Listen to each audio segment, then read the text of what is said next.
तहसीलदार को ज्ञापन भी सौंपा गया।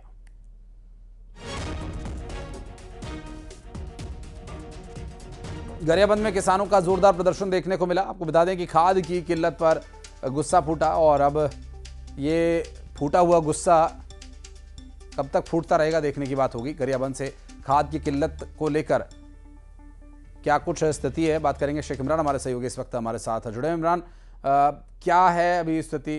खाद का कुछ इंतजाम हो पा रहा है या ये गुस्सा ऐसे ही फूटता रहेगा? देखिए, सरकार ने कहा है कि प्रति एकड़ एक ही बोरा उनको खाद दिया जाएगा। इससे बवाल मचा हुआ है और किसानों का ये कहना है कि अगर उन्हें प्रति एकड़ एक बोरी खाद या यूरिया दिया जा रहा है तो ये पर्याप्त नहीं है। किसान जो है वो अब परेशान है, चिंतित नजर आ रहे हैं। वहीं कांग्रेस ने इसे मुद्दा बना लिया है और मुद्दा बनाकर सड़क पर उतर आए हैं, चक्का जाम करके प्रदर्शन कर रहे हैं। वहीं सोसाइटी का भी घेराव कर रहे हैं और लगातार कांग्रेस जो है हम देख रहे हैं कि इसको मुद्दा बना रहे हैं। वहीं पांडुका में आज जो है बड़ी संख्या में किसान जो चारों धाम चौक पे बैठ गए और सड़क पर बैठकर घंटों प्रदर्शन किए, घंटों हंगामा किए। किसानों की एक ही मांग है कि उन्हें पर्याप्त खाद बीज दिया जाए ताकि किसानी कार्य वो समय पर कर सके और आने वाले समय में उन्हें दिक्कत ना हो। तो पांडुका में जो किसान है वो नेशनल हाईवे को जाम कर दिए थे। स्थिति को देखते हुए वहां पर प्रशासन पहुंची और तहसीलदार पहुंचकर किसी तरह किसानों को मनाने की कोशिश की है। किसानों ने अल्टीमेटम दिया है कि अगर उनकी समस्या को जल्द बहाल नहीं किया गया तो आने वाले समय में उग्र प्रदर्शन किया जाएगा। वहीं हम सोसाइटी में जाकर देख रहे हैं और कृषि केंद्रों में जाकर देख रहे हैं तो वहां खाद लेने के लिए किसानों की लंबी लंबी कतारें लगी हुई हैं और किसानों से जब हम बातचीत कर रहे हैं तो उनका कहना है कि भैया खाद की बहुत ज्यादा कमी है और जो गाइडलाइन सरकार ने तय की है उसके अनुरूप तो खाद उन्हें एक एकड़ में एक ही बोरी दी जा रही है, लेकिन किसानों का आरोप है कि ये पर्याप्त नहीं है।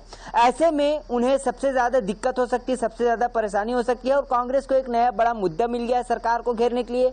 तो कांग्रेस भी इस मुद्दा को लेकर अब सरकार को घेरते नजर आ रही है। बहरहाल अब देखने होगा कि इन समस्याओं का समाधान कब तक होता है और अगर खाद उन्हें पर्याप्त किसानों को नहीं मिलता है तो किसानी कार्य में कितना बड़ा प्रभाव पड़ेगा ये तो आने वाला समय ही बताएगा। बहरहाल किसान जो है चिंतित नजर आ रहे हैं। जी बिल्कुल इमरान, आप रहिएगा, आगे कुछ और खबरों पर हम डिटेल्स लेंगे आपसे। बहरहाल इस खबर पर जानकारी देने के लिए बहुत धन्यवाद आपका। और अब बढ़ते हैं आगे। गरियाबंद में समाधान शिविर में जबरदस्त हंगामा हो गया, जहां हजारों की संख्या में ग्रामीण अपनी अपनी मांगों को लेकर पहुंचे और नारेबाजी करने लगे। शिविर में मौजूद अधिकारियों से बात भी की। कलेक्टर ने समाधान का भरोसा भी दिया है। जो पीड़ित वंचित है, मजदूर है, किसान है, युवा है, सारे लोग पहुंचे हुए थे और सामूहिक तौर पे चर्चा हुई। आज कलेक्टर साहब को भी हम लोगों ने कहा कि सर मंच में बैठना नहीं है, हम सामूहिक तौर पे एक चौपाल टेक के बैठेंगे और बैठ करके सार्थक मांगों पे चर्चा हुई, समस्याओं पर चर्चा हुई और 17 मांगों पर पे जो आवेदन थे उन पर भी विचार कहीं न कहीं हुई है। गोना में जो सुशासन के हाल रखा गया था उसमें 17 मांगों को लेकर समस्त ग्रामीणों का मांग रहा है और जिसमें त्वरित निराकरण करते हुए बहुत सारे मांगों का त्वरित निराकरण किया गया और बहुत सारे मांगों को जल्द से जल्द पूरा किया जाएगा। ऐसे भाव के साथ आज का सुशासन त्यौहार बहुत ही सुंदर भाव के साथ ऑन द स्पॉट क्या जनता को सुविधा और सेवा मिल सकता है उस भाव के साथ आज का सुशासन त्यौहार। चूंकि वो कोर जोन है वो वाइल्ड लाइफ का जो प्रकरण है भारत सरकार तक जाता है, भारत सरकार से स्वीकृति मिलने के पश्चात भी उसमें कार्यवाही कर पाएंगे। वो एक सामान्य चर्चा है, जमीन में बैठना, सब लोग बैठे थे तो हम भी बैठ गए, उसमें कोई दिक्कत नहीं है और लोगों की समस्या सुनने में कोई कठिनाई नहीं। और जन सुनवाई के लिए अभी क्या स्थिति है? क्या जन सुनवाई में हल हो नहीं पा रहा है या फिर उससे वो संतुष्ट नहीं है? इस विषय पर ज्यादा जानकारी के लिए चलेंगे हमारे सहयोगी शेख इमरान हमारे साथ जुड़े हुए। इमरान, अधिकारी महोदय के पास जब लोग इतनी बड़ी संख्या में पहुंचते हैं तो पहले तो हर एक इंसान की समस्या का समाधान करना बहुत जरूरी है, लेकिन समस्याओं को सिर्फ सुन भर लेने से इसका हल नहीं होगा।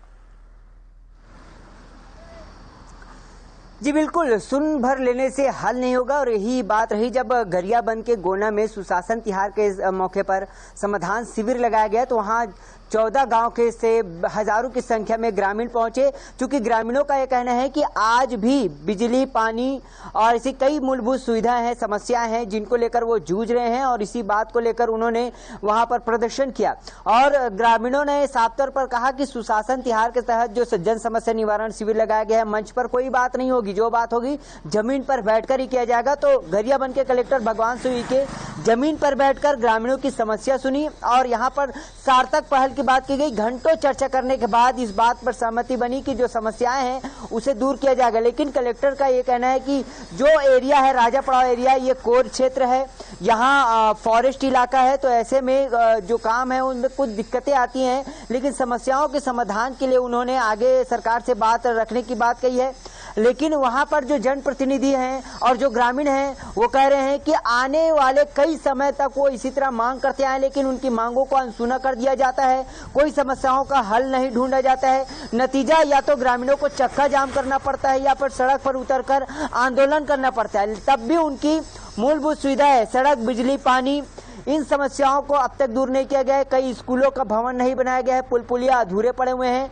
तो यही है कि सरकार एक तरफ जो है सुशासन तिहार लगाकर लोगों की समस्या दूर करने उनके द्वार तक पहुंच रही है, तो दूसरी ओर राजा पड़ाव गोना में जब शिविर लगा तो यहाँ पर तस्वीर बदल गई। हजारों ग्रामीण वो है वो मंच पर नहीं गए और सीधे ही जमीन पर बैठकर पूरे मामले पर जानकारी देने के लिए, आगे डिटेल्स देने के लिए। फिर हम लौटेंगे आपके पास। बहुत बहुत शुक्रिया।